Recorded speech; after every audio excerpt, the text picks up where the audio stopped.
जय हिंद दोस्तों। 100 शब्द प्रतिनिधि डिक्टेशन स्टार्ट। अब त्योहारी मौसम शुरू हो चुका है स्टॉप। आमतौर पर नवरात्रि और दिवाली के समय लोग घर खरीदते हैं स्टॉप, मगर ताज़ा सर्वेक्षण के आंकड़े निराश करने वाले हैं स्टॉप। दिल्ली और राष्ट्रीय राजधानी क्षेत्र में घर खरीदने को लेकर लोगों का उत्साह नहीं बन पा रहा स्टॉप। दिल्ली और इसके सटे शहरों में मकानों की बिक्री 11% घटी है, जबकि भवन निर्माण में बढ़ोतरी दर्ज हुई है स्टॉप।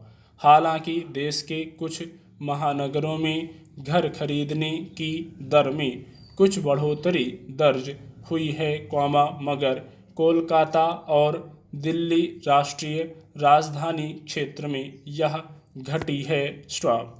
कोलकाता में सबसे अधिक 22% कमी दर्ज हुई है स्टॉप।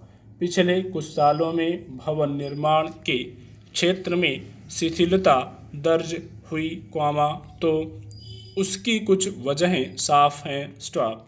केंद्र सरकार ने काला धन छिपाने के लिए अवैध रूप से की जाने वाली मकानों की खरीद पर अंकुश लगाने के लिए कुछ नियम कायदों में कड़ाई कर दी थी स्टॉप। उसका भवन निर्माण क्षेत्र पर गहरा असर पड़ा स्टॉप। इस बीच कोरोना संकट के चलते पूर्णबंदी ने भी इस कारोबार की कमर तोड़ दी थी स्टॉप, मगर फिर लड़खड़ा चुके भवन निर्माण क्षेत्र को उबारने के लिए सरकार ने नियम कायदों को लचीला बनाया और बड़े पैमाने पर राहत पैकेज दिया स्टॉप। इससे इस क्षेत्र में कुछ रौनक तो लौटनी शुरू हो गई, मगर खरीदार न मिल पाने की वजह से लाखों आशियाने अब भी बेरौनक पड़े हुए हैं स्टॉप पैरा। भवन निर्माण का क्षेत्र अर्थव्यवस्था को गति देने में महत्वपूर्ण भूमिका निभाता है स्टॉप। इसमें रोजगार सृजन की क्षमता भी अधिक होती है स्टॉप, मगर इस क्षेत्र में गति न आ पाने की वजह से अर्थव्यवस्था में इसका अपेक्षित योगदान नहीं मिल पा रहा स्टॉप। मकानों की बिक्री न हो पाने की एक बड़ी वजह तो यह है कि कोरोना के चलते ज़्यादातर कारोबार ठप पड़ गए हैं, बहुत सारे लोगों की कमाई कम हो गई है, तो लाखों लोगों की नियमित आय बंद हो गई है स्टॉप। नए रोजगार की संभावनाएं सिकुड़ गई हैं स्टॉप। बाजार की चमक फीकी पड़ी हुई है स्टॉप। इस तरह जिन लोगों के पास कुछ जमा पूंजी है भी, वे अपना हाथ रोके हुए हैं, क्योंकि उन्हें भरोसा नहीं हो पा रहा कि अर्थव्यवस्था कब तक पटरी पर लौटेगी स्टॉप।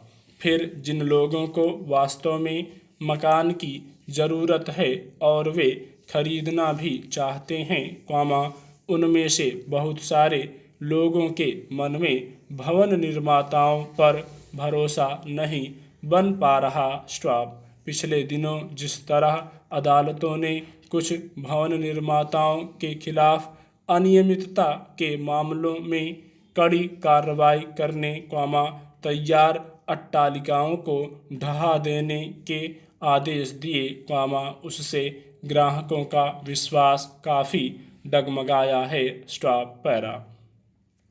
जिन लोगों ने विवादित अट्टालिकाओं में भवन खरीदे थे, उन्हें समय पर मकान मिलना तो दूर, उनकी जमा पूंजी भी फंस गई स्टॉप।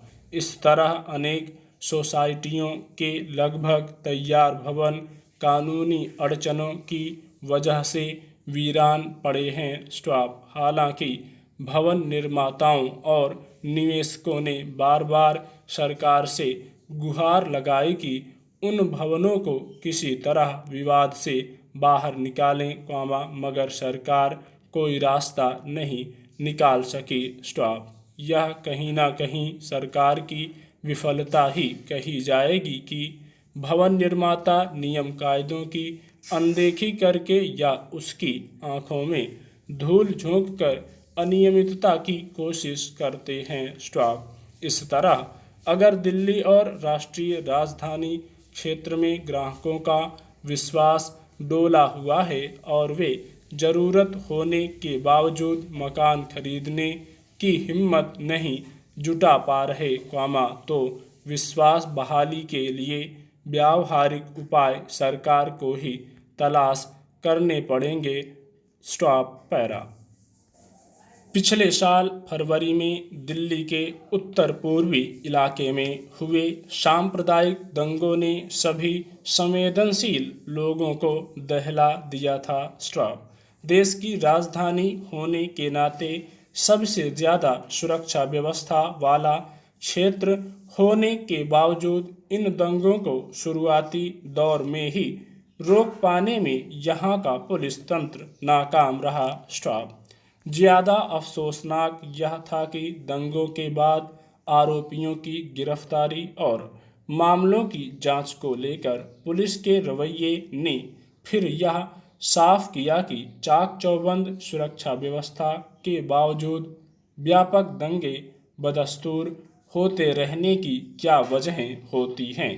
त्रासद विडंबना यह है कि दंगों को रोक पाने में नाकामी के बाद पुलिस महकमे से जुड़े लोग दर्ज मामलों की जांच को लेकर भी गंभीर लापरवाही बरतते या फिर उन पर पर्दा डालने की कोशिश करते हैं। स्टॉप। बुधवार को दिल्ली की एक अदालत ने इसी रवैये को रेखांकित करते हुए जैसी तीखी टिप्पणियां की, वह अपने आप में बताने के लिए काफ़ी है कि जिम्मेदारी और जवाबदेही के बरक्स व्यवहार में पुलिस क्या करती है। पैरा। दरअसल, दिल्ली में हुए दंगों के मामले में गवाही देते हुए एक हेड कांस्टेबल ने जहां संबंधित इलाके में बीट अधिकारी के रूप में अपनी तैनाती के चलते कुछ आरोपियों को उनके नाम, हुलिये और पेशे से पहचानने की बात कही, दंगों के समय मौके पर उनकी मौजूदगी पर स्पष्ट रूप से जोर दिया, वहीं अभियोजन की ओर से अन्य गवाह के रूप में एक सहायक उपनिरीक्षक ने कहा कि जांच में इन आरोपियों की पहचान स्थापित नहीं हो सकी। स्टॉप। जाहिर है, एक ही मामले में गवाह के रूप में पेश हुए दो पुलिसकर्मियों के बयानों में विरोधाभास है। स्टॉप। यह बेवजह नहीं है कि कड़कड़डूमा जिला अदालत के एक अतिरिक्त सत्र न्यायाधीश ने इस मामले की सुनवाई के दौरान कई अहम टिप्पणियां की, जो पुलिस के कामकाज की शैली और आग्रहों को आईना दिखाती हैं। स्टॉप। अदालत ने कहा कि रिकॉर्ड में ऐसी कोई सामग्री नहीं है कि संबंधित आरोपियों को पकड़ने के लिए जांच अधिकारी की ओर से कभी प्रयास किए गए थे। स्टॉप। इसलिए प्रथम दृष्टया ही पुलिस गवाहों में से एक शपथ लेने के बाद भी झूठ बोल रहा है, जो भारतीय दंड संहिता की धारा 193 के तहत दंडनीय है और यह बहुत ही अफसोसनाक स्थिति है। Stop para. हालांकि यह पहला मौका नहीं है जब अदालत ने दिल्ली दंगों की पृष्ठभूमि में पुलिस के रुख और जांच को लेकर तीखे सवाल उठाए हैं। स्टॉप।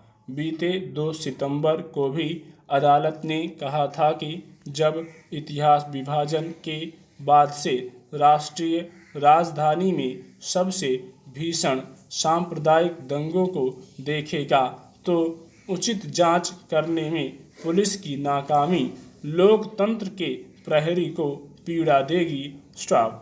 इससे पहले 28 अगस्त को भी अदालत ने एक अन्य मामले की सुनवाई करते हुए कहा था कि दिल्ली दंगों के ज़्यादातर मामलों में पुलिस की जांच का मापदंड बहुत घटिया है। स्टॉप।